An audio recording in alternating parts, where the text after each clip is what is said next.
degree now. Or you can just use that, Chef. But I want my degree now. Yeah. My degree now.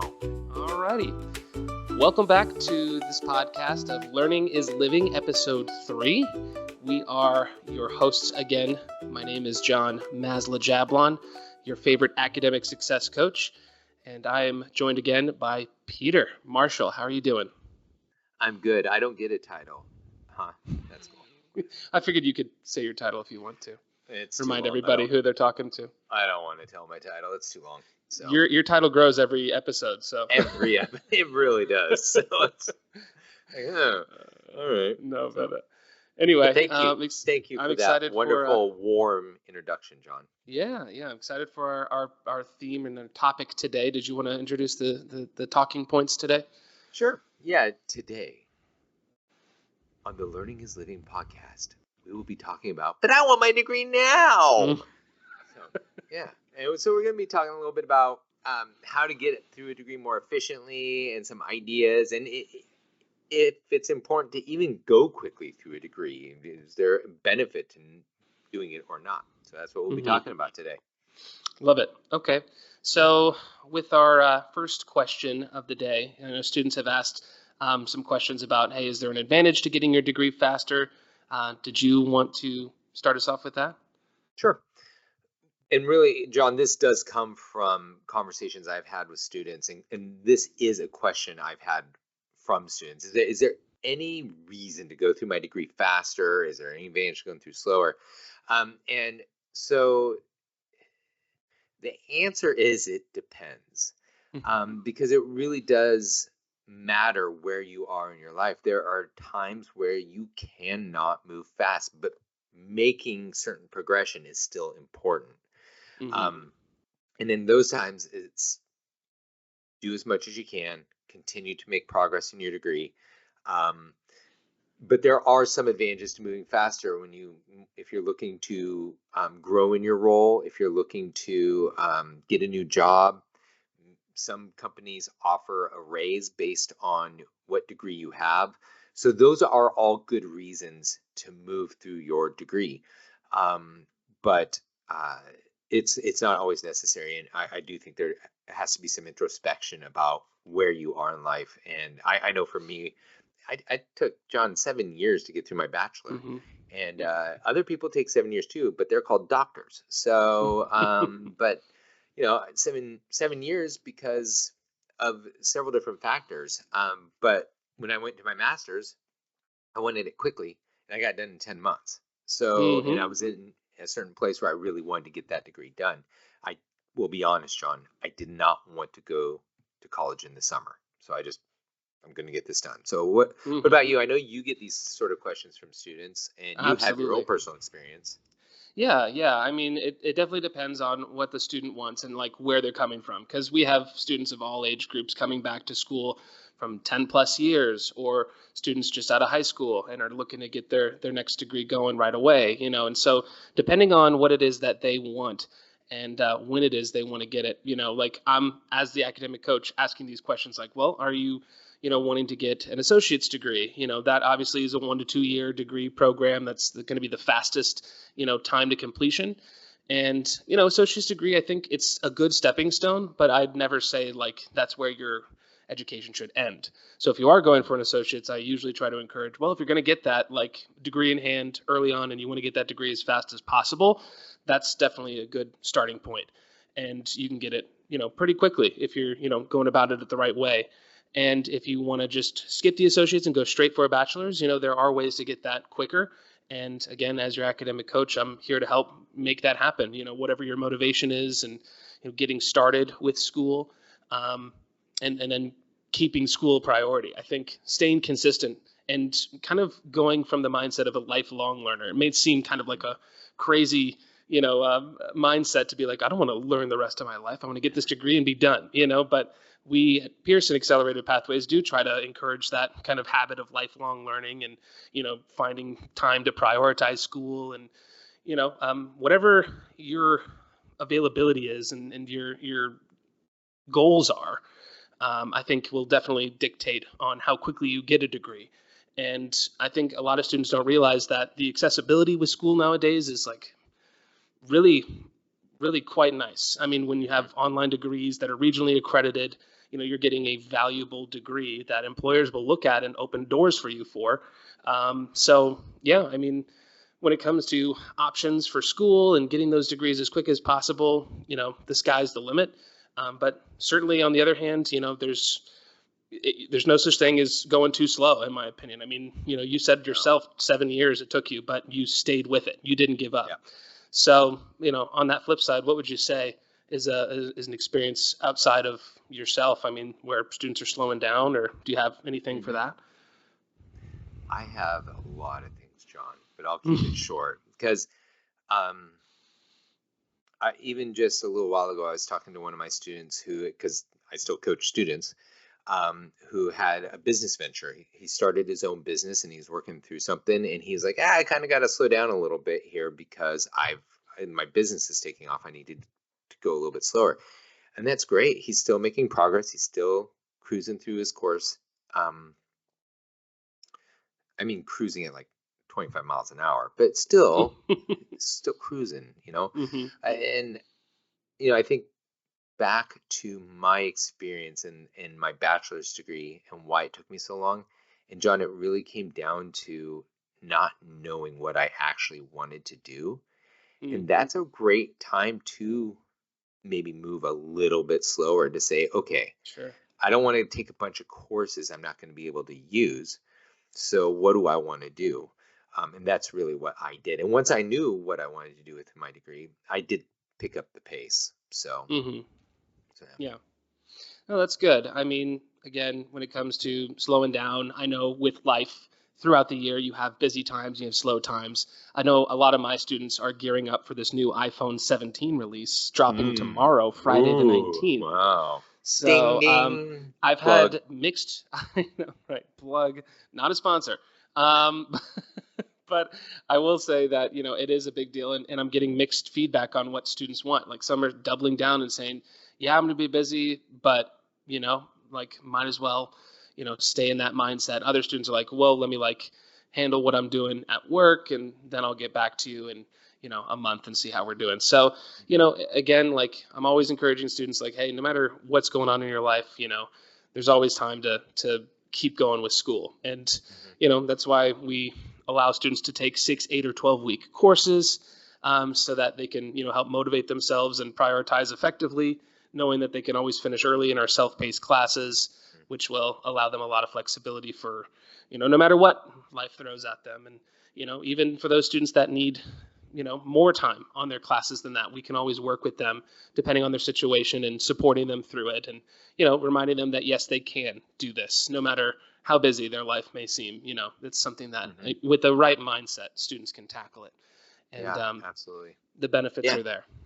They are there. And for any student out there wondering about this, I would encourage you to say, time ultimately, unless you have you're aiming for something, time doesn't really matter how long it takes to get your degree. And progress is just as important as well, that wasn't going to make any sense, John. So I'm going to just say progress is what's important. So progress is important. It what is is the number one enemy of progress, Peter? What a segue. That was good. Perfection. And I can attest to this, John, because my first few years in college, I was not a perfectionist. But then after that, I became a bit of a perfectionist. And it slowed me down. It absolutely did, because I was more worried about my grade than absolutely learning through it. And perfection slows progress. There's no doubt about it. And often it shifts the focus away from learning. And I am extremely guilty of that. I forgot that I was excited to learn. I love learning new things. And suddenly I just cared about my grade, not about what I was learning. So what about you? Yeah, when it comes to perfection, I mean, that's definitely something that we try to train out of students, and to unlearn it, right? Because it's something that will just ultimately frustrate you, because there's no such thing as like a perfect class. I mean, yes, A pluses exist, but it's not something that you should strive for, especially if you're just getting started, which everyone knows the hardest part of anything is just getting started. So when it comes to, deciding, hey, I'm going back to school and I'm going to earn this degree in 2 to 3 years, 4 years tops, whatever it is. That's the hardest part, is actually taking those steps to put that plan into action. And then once you're there, you got to help yourself out, set yourself up for success. Know that, success is progress. Progress is, staying consistent, and Write that perfection. down. Everybody Write it down, write folks. that down. Write that down. Chock full of gold right now. No, but it's one of those things where, students will come into this and expect, oh, if I'm not getting a perfect score on my quiz, I'm doing something wrong, and that's never the case. So, be open to the learning process. Be open to, the learning curve that we all must go through when learning something new in a topic we're unfamiliar with. We can't be a professional in everything, but we can certainly be a jack of all trades. And, through these gen ed classes, elective space classes, where you're just, building that credit limit to earn that degree. Because again, going back to an associate's and bachelor's, I think it's an associate's is 60 semester credits and a bachelor's is 120, which is why you get like a 2 to 4 years when it comes to time to completion for those. But yeah, when students focus on progress, they're embracing their mistakes as part of that learning process, which builds resilience and a deeper understanding of the subject. So yeah, absolutely. And I said that exact same thing to my son last night. We were driving and we were talking about it. I go, the mistakes that he plays football, and so we were talking about, he was like, oh, I was making all these mistakes in practice. I was like, well, if you're not making mistakes, then you're not learning, and you learn through those mistakes, and really education is about that continuous improvement, not looking at this flawless state that perfection brings, but to continue learning through resilience helps you get a deeper understanding. Because if you just get that perfection, then you're not going to look deeper and say, okay, hold on, why is this not true? Why is this wrong? And how do I grow from it? And I think that that's a part of education that people need to embrace. And I really, when I was in college, I started to find that nice little balance between those two things. For example, I love philosophy, and I saw a collective eye rolling from just about everybody listening to this. But I did. I love philosophy, and I didn't care about my grade in that course. And I did get a decent grade. I got a B minus, I want to say. But I probably learned more in that course than my history course, where I got an A. I just walked out my history course. I was like, I got an A, blah, blah, blah, blah. But my B minus, I learned more in that course and had more fun in that course than with my flawless grade. So there's progress does a few other things. John, what have you noticed in your students when a student's making progress? Does that support them in any other way?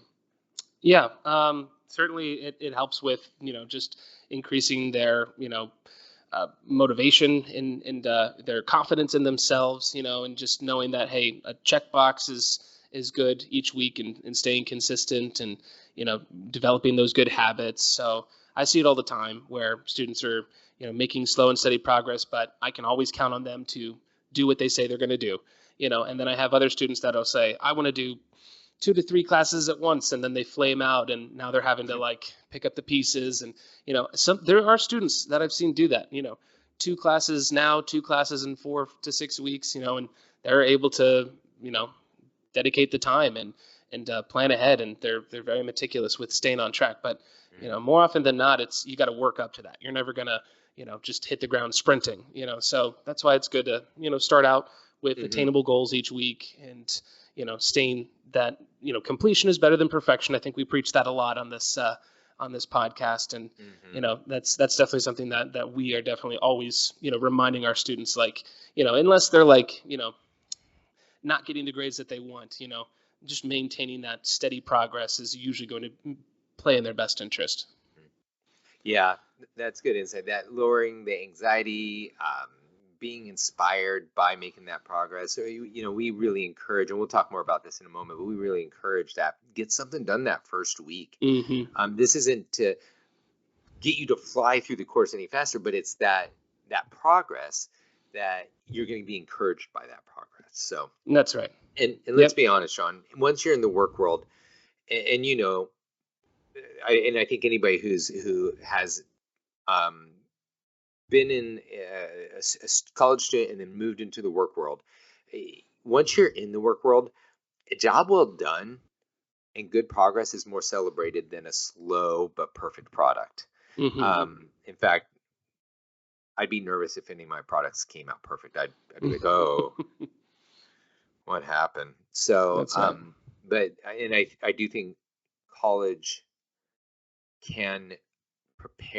does prepare someone for the work world and how to translate that learning into your world. So that's right. Yeah. And then John, transitioning. Oh, yes. Yeah, go ahead. Yeah, no, go ahead. Please. Okay. I was going to say, and I think we're probably on the same page here with, progress is obviously important, and how do we maintain that progress? Did you want to start off with like some tips to maintain progress in the degrees and what you've seen work? And yeah, I'd love to. I've been coaching college students for 14 years now. And there are many, and really we started this with what I want my degree now sort of mentality. And because a lot of students do feel discouraged about not making fast enough progress. And so I think to bring that home, John, you and I are both saying, yes, we can help you go through your degree faster, but we also just want you to be consistent, and we think you're going to get a better experience by being consistent throughout this degree, and just continue to make progress in it. Now, again, there might be a time in your life where you're like, I really want to get, and I had a student who completed 26 courses in a year. Okay. And so there are those moments where you're like, I'm in a great place in my life where I can do that. And that's awesome. Not everybody is there. But if you are interested in being more consistent in progressing through your degree and speeding it up a little bit, because you want to get that raise, you want to get that promotion, I'm going to tell you right now, set your goals. I started my master's degree, and I think I said this in the last podcast. I wanted it done in 10 months because I didn't want to go to school during summer. And so I set a goal. This is my goal. And I knew then I had 10 courses to take. I had to complete a course every month. I started my degree on September 3rd. I turned in my last assignment on July 3rd, 10 months to the day. And it was all because I set goals. Okay, here's the projects. I have to have this done by this week, this done by this week. I have to start this course by this week. I've got to register, because you can't just think about coursework in that way either. You have to think beyond. Okay, I have to register for this course. I've got to read my syllabus. I've got to submit my grades, all that fun stuff. So yeah, but you work with a lot of students, John, in this. What's the highlight you would recommend for students who are wanting to increase their speed in their degree? Well, I remember about 4.5 years ago when I first started academic success coaching, one of the first things I learned about was how to set a SMART goal. And in a world full of instant gratification, it's a skill that's so easily lost nowadays. It seems silly to think, how do you set a goal? But it's a good question to ask yourself, because SMART goal, as some people may or may not know, is a specific, measurable, achievable, relevant, and time-bound goal. So again, like you were saying, when you're setting a goal, it's got to be specific. It should be clear, detailed, and leave no room for ambiguity. So what exactly do I want to accomplish? Okay, I want to get through this first class. Make it, start out small. How do you measure that? So that's the M in SMART. You need a way to track progress and determine when the goal is met. So how will I measure my progress and success? It needs to be achievable. Like I said, the smaller the goal is, usually the better when you're starting out. So be realistic, with your capabilities and resources and time that you have to allot to this goal. Have it be relevant. The goal should align with your overall objectives, motivation, value, proposition. Does this goal align with my broader objectives and what I want to do? And then make it time bound. So a very specific deadline should, be set to provide a sense of urgency and allow for progress monitoring. So, when do I want to accomplish this goal? And another thing is I've, started to like help students develop these SMART goals and, help them, get started with all of this is remind them, to be kind to yourself when you're setting these goals and, Yeah. Set yourself up for, hey, if you're used to that instant gratification, why not treat yourself? If you're going to, complete small steps to your goal, remember to reward yourself for those small steps that you're taking, because that can help, reinforce those Yeah. habits. And, it can be as big or small as you want. And so I may or may not have talked about this before, but I love to remind students to treat yourself, treat yourself, Treat especially yourself. when treat yourself, especially Treat when yourself. you're doing, something that's good for you. It's a win-win at that point, And so if you're going to, if you're going to make your goal to, hey, I'm going to get through my first module in week 1, and you take little steps and checklists off, on your way, remember to set breaks for yourself, get yourself a snack after you've done a reading, or take yourself out, on the town, whatever you Yeah. want to do. I tell students, like, if you've got that Amazon, thing that's been in your cart for a couple weeks, go ahead and get it if Yeah. you deserve Yeah. it. You know what I mean? And little things like that you're intentional with, that you set that goal and you say, if I do this thing, I'm going to treat myself to this reward, can go a long way. So Yeah. Yeah. Speaking to that, John, I would reward myself with breaks, because I would have a month to complete a course, and I knew that my next course was going to start on the 1st. So if I completed this course by the 28th, I'd have 3 days to not do anything. And so that's what I would do. mhm, It didn't always work, but it was nice to, probably of the 10 months I went to school, well, 9 months, because technically the last month I didn't start another course, but I mhm, would complete it. And uh, probably 6 or 7 of those months I had a break, and it was mhm, great. I hung out, I did something relaxing, and like you said, I rewarded myself. So, yeah, and I would, it's something we drive home as academic coaches, success coaches, John. And that is focusing on progress, not perfection. A mhm, B is going to get you just as far as an A. That doesn't mean you don't strive to do your best, but sometimes it's okay. I've done what I feel is my best here. I'm going to turn in. I'm not going to take it over with a fine tooth comb and is that right, or is that, should I change that or anything like that? It's okay. I've got this done. I know that this is going to be quality work. Maybe not flawless, but quality. Turn that in, and then really get something done that first week. mhm, That yeah, that progress is better motivator. So that's right. get that progress done. So Yeah.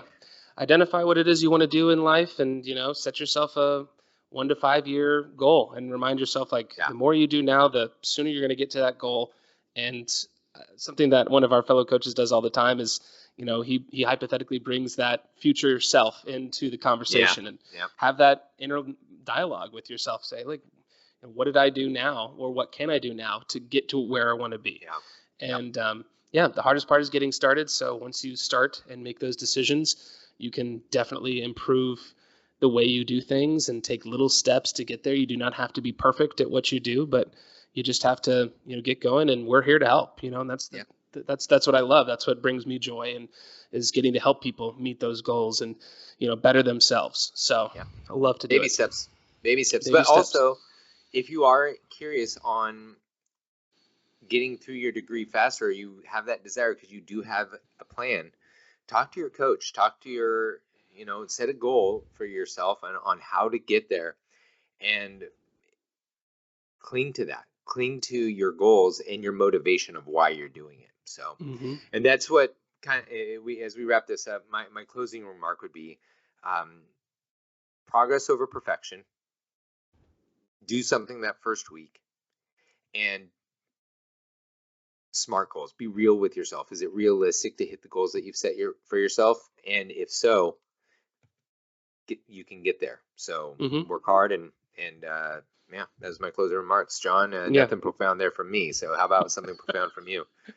I mean, when it comes to, I want my degree now. And I that's want my such a, degree you know, now. common thing that everybody wants something now, and instant gratification. And, you know, I should have had this yesterday. Well, that may be the case, but you know, you gotta work for the things that are Yeah. worth it in this world, and you gotta, you know, absolutely like make that decision and, you know, set up a plan and, you know, get to work Yeah. because yeah, I mean, time goes by in a flash, you know what I mean? Yep. So Yep. yeah, It's a take those marathon, steps. not a sprint. It's a marathon and it's not a sprint. Got to remind yourself that. And you got to Yeah. train for those marathons. You can't just decide I'm going to go run a marathon right now. That's right. Got to take the steps. You got to prepare yourself. Yep. So, you know, do what's good and let us help you on that journey. Yeah. You know, let us be your biggest supporter. You know, let us be your you know, your confidant, your accountability buddy, whatever it is we can do to help. We're here to make that happen. We are here for your success. Absolutely. So, all right, John. Well, thanks for talking with me, us. I'm including all the people listening. And Peter, thank you for being here as well. And our wonderful producer, Chef, who is awesome and sitting in the background, silently judging us. All right. All right. Well, thank you all. And we'll catch you next newsletter. That's right. On Learning is Living.